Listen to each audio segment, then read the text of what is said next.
வேண்டும். வசிஷ்டர் இக்ஷ்வாகு வம்ச மன்னன் பிருகத்பலனை பார்த்து இவ்வாறு கூறுகிறார்.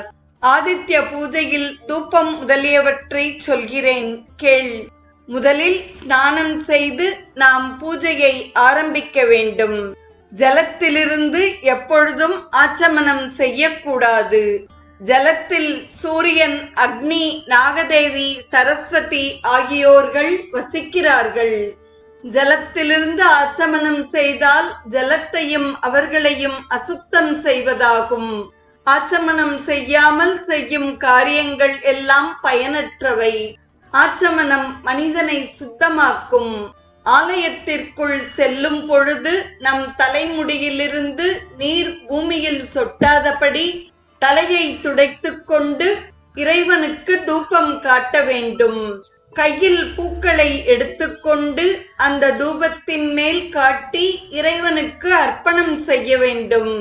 தண்டநாயகருக்கு பிரதோஷ காலத்திலும்